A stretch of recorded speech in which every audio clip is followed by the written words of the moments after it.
speaking in tongues, you could be walking and listening to music or washing plates, doing anything. Just ensure that anytime, if you are too busy, any little time you have, just build your spirit, because if you don't build the spirit, any little time you give to the flesh, it will take it's just like a bad egg, putting one bad egg in 10 good eggs. It would spoil everything. So once the flesh comes in, it would spoil everything. Just try and boost your spirit, whichever way, whatever works for you.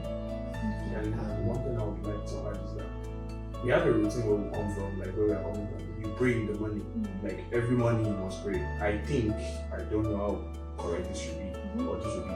You can restructure your quiet time. What I mean restructure, okay, you know you have a shift, you must get to that shift before 6 a.m. And normally you wake up that 6 a.m. to pray. You can do your quiet time 12 a.m. Just because you are not asleep yet. So you can decide to restructure your quiet time if that would help. Because if you keep leaving it to pile up, I don't think it's possible for you to do the quiet time of like 4 days in one day. No. So you might have to just restructure. So if it is, let's assume you work from morning, like early in the morning to late at night. The Bible did not really tell us the time to quiet time. Your quiet time can start 8 p.m. Switch off everything that will distract you. Just like she said, just make sure you are communicating with God. That is the most important. Because humans check the physique, but God checks the heart. So if your heart is in sync with Him, I think you'll be fine. Yeah, I just wanted to add that another thing that might be a challenge to the UK is knowing your identity. Like, I feel like there's this part where when most people move to the UK, I'm not saying all, it's going to be general. Some people struggle, especially Christians, with their identity, because what you used to, or what you used to know, no longer works in the environment that you are, and then it feels like there's no God, or God stopped working on this. Something happened, what happened? It's like there's God back at home and there's no God here. I think my advice is you're just in a new environment where things work differently. So you knowing your identity, knowing who you are, defining who you are in God helps you to keep yourself structured.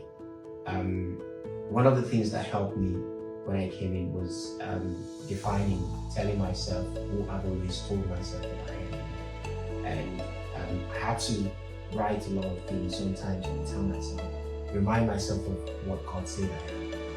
And just go through the scriptures and read through it to you. Read special verses that are peculiar to you and just say them to yourself. It helps you a lot. So when you go outside there and then you face the challenges and stuff like that, you might want to break down at some point and feel frustrated about things. But then when you remember who you are, it comes back to you, and then you remember where you're supposed to be or where you're heading for. And that kind of keeps you in track. So I think that's like one advice I'd like to do as well. So like knowing who you are, knowing your identity, being sure who you are really help in being focused and being stable in the UK, because if you don't have your identity strong, you'll be dabbling from one thing today, you say you're this, tomorrow you're that, you're not really sure. So, and thank you so much for that. What do you want to say? I was just going to say that. So I believe different people are going to see you as Christians. So we've spoken as Christians because we're Christians. Yeah. So regardless of whatever faith you hold on to or you practice, just like he said, know your identity, know why you're doing what you're doing, know who you are in that sphere, and don't be carried away by, okay, I have things I do not have in Nigeria, so I can just relax. Just know yourself and know why you are practicing when you're practicing, regardless of religion. Thank you so much for that. I think that boils down to having values, or knowing your values. Because sometimes, even if you're not a person of faith, you don't believe in God, if you have values, there are certain values you could have, like integrity, honesty. If you have some values, it could help you to live a focused life and live. Yeah, I think that's great. Okay, thank you so much everyone for your contribution. I really appreciate your time. Thank you, Nicole. Thank you, Jose, man of God. Thank you. Thank you, Daniel. I really appreciate. Why did she have to laugh before calling my name? Yo, guys, just laugh. I was laughing when I had that Dulce. Why did Because he was called the man of Because it was called man of God. See, wait, the three of you are in the same field of reference, and I'm outside of it.